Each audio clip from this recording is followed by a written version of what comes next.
Welcome to Manifest with Melanie. I'm your host, Melanie Mishler, equal parts woo-woo, neuroscience, somatics, and strategy. Each week, we slow things down and have raw, honest conversations about what it actually takes to create a soul-aligned life and business. I share proven tools to help you move through blocks and manifest in the real world. Are you ready? Let's go. All right. Hello, loves. Welcome back to the podcast.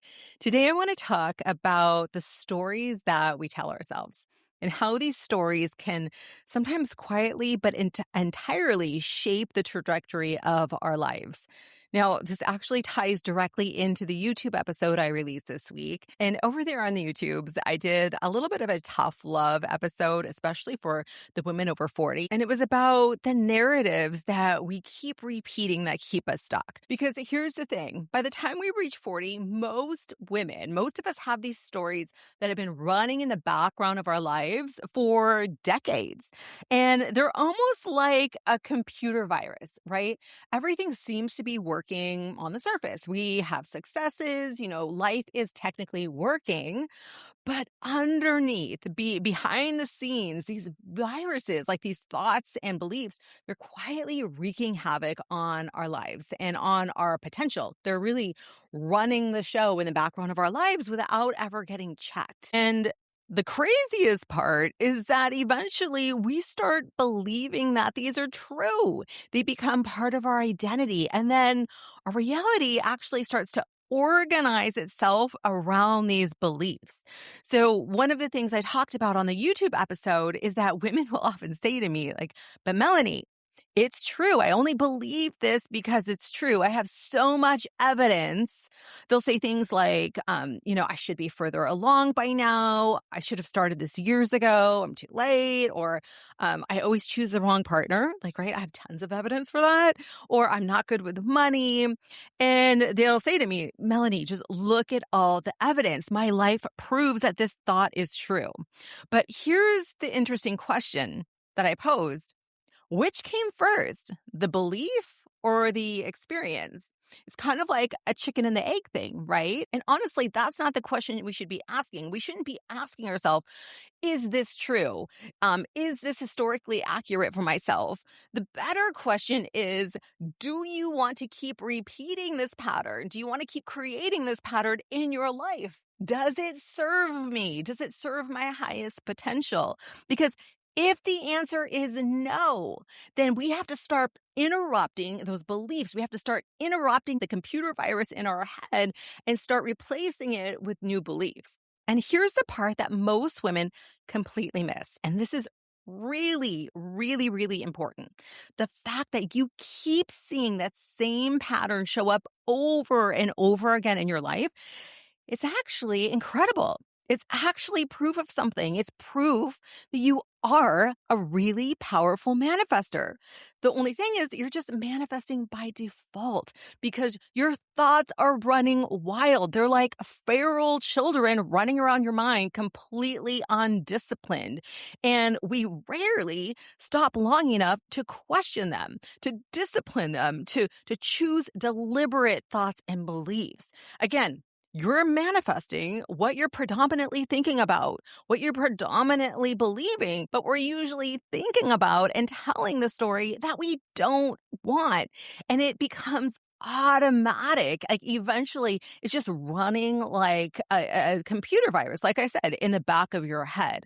So I want to give you a personal example of this. Like when this became really painfully obvious for me. And it happened when I was about 40 years old. I had just bought this brand new, beautiful car. And one day I pulled into the gas station to get gas. And to this day, I still don't know what happened, but I crashed my car into a small retaining wall when I was turning. Like I literally crashed into it. It was like nothing. But I managed to do significant damage to my car. I had a flat tire. The bottom panel was ripped off. It was a hot mess. So I immediately called Andy in tears and I'm like, it just crashed my car. I just totaled my car and I crashed into nothing. And kudos to Andy. Of course, his first response was exactly what you would hope for. He was like, "Oh my God, are you okay? Like, don't worry, love. I'm on my way." And he gets in his car and heads over. And then I called AAA, and the woman on the phone, her response was really similar, right? She's like, "Oh, I'm so sorry that happened. Don't worry. We'll get someone out there to help you. Help is on the way." And then I called my insurance company and the same thing, right? The nice man said like, "Oh, I'm glad you're okay. That's all that matters. Don't worry. We'll take care of all this. So we got you." That day, every single person that I interacted with, every single one, they were kind, supportive, understanding. And then, a few minutes later, Andy arrived. And on the way home, somehow I picked a fight with him. And he just asked one simple question like, "Oh, God, I don't understand how this happened." And I snapped back at him.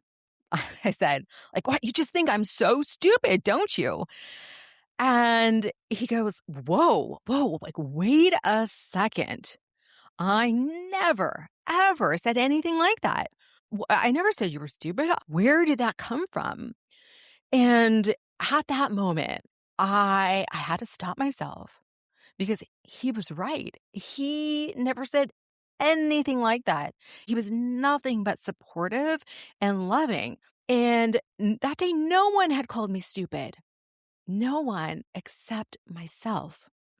Because let me tell you, the very, very first thing I said to myself when I crashed my car was, "Oh my God, you're so fucking stupid.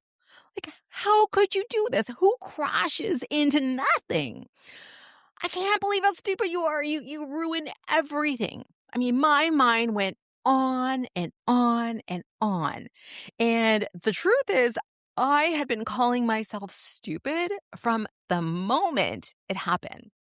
When I talked to the insurance company, I said, "Oh, I know this is so stupid. Like, I crashed my car into the wall at the gas station." The tow truck driver, he heard it too. I said, like, I can't believe I did something so stupid. And no one else said it. No one else agreed with it. Not one person. It was all an inside job. In fact, everyone else was reassuring me, like, "Oh, it's okay. It's okay." The tow truck driver actually said, "Oh, we've had about 10 people crash into the same wall because you can't see it." So while I was berating myself, the people around me were not doing any of it. And so that was a huge wake up call for me because honestly, that story didn't start that day. It started when I was a kid. Like I had been called stupid growing up, and it really stuck with me. Even though I was 40 years old, even though I was educated and successful and capable, that narrative, it was still quietly running in the background of my life. Again, it was like a computer virus, and it had run unquestioned on autopilot. And then anytime I hit a challenge or I hit a mistake or a stressful situation or especially mistakes, it would kick in and it would just run wild. So my question is, do you have something similar? Do you have a similar unchecked thought pattern running in the background of your mind? It might not be that extreme, but every single woman that I have worked with, every single woman I know, every single woman I've spoken with has a similar unchecked thought pattern that just kind of runs in the background of her thoughts and beliefs. Honestly, I've never met one woman who doesn't have this. So this week, I want you to start challenging and questioning the thoughts in your mind. Because if you've been practicing a thought for 30 or 40 years, like I had, of course you're going to have evidence of it. Of course it's going to show up in your life and you're going to see confirmation of it. But again, that doesn't mean it's the truth. It just means you're a really effective manifester. You keep thinking of something and the world keeps reflecting it back to you. That's it. And here's where this becomes powerful. What if you started believing something different? Because the same mechanism works in reverse. When you begin practicing a thought and a new belief, one that you actually want to experience, when you actually want to feel, and you feel it is true, your world reorganizes around that new belief. And the emotional piece is really important here because when that story started running rampant, when I crashed my car in the gas station, there was a huge emotional and somatic charge with it, right? I was completely overcome with like shame, embarrassment, frustration. It wasn't just a thought I was having, it was a complete felt experience. And that's what made the belief so powerful. That's what makes all beliefs so powerful. They're not just mental, they're emotional, they're somatic. So when we want to shift our beliefs, we have to infuse them with feeling, with sensory detail, with emotion, because that's what reality really responds to. And I know, again, this might sound woo-woo, but you always hear me say this. It's not woo-woo, it's science. So everything around you is energy. You are energy. You're the same energy that makes up me. You're the same energy that makes up the stars, the sun, the plants, the planets, the ocean. It's all the same substance. It's just we're vibrating at different frequencies. And when you start to understand that you yourself are the energy that makes up the universe, it's really when you start stepping into manifestation maturity.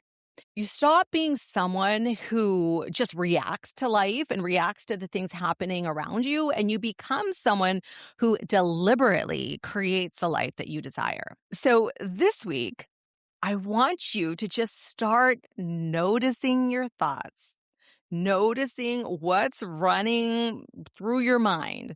The ones that sound like that mean girl, right? The thoughts that sound like that mean girl from high school. Yeah, that bitch is in there, right? The ones that feel like they've always been true. And I want you to ask yourself one simple question.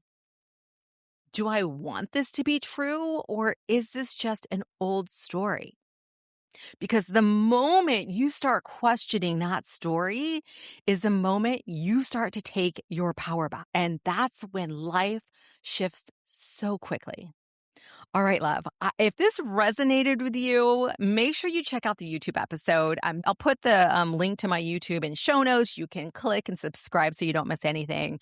And if you want some personal, support around this, if you have a story that you need help shifting, I would love to help support you. I currently have an amazing offer where we work together one-on-one for 1 month. It's a really deep dive. It's not a long-term commitment, but you have tons of support. And in 1 month, you will go from some chaos to clarity. You will be really, really clear on what's true, what's not true, what's been running the show, and switch into a new story.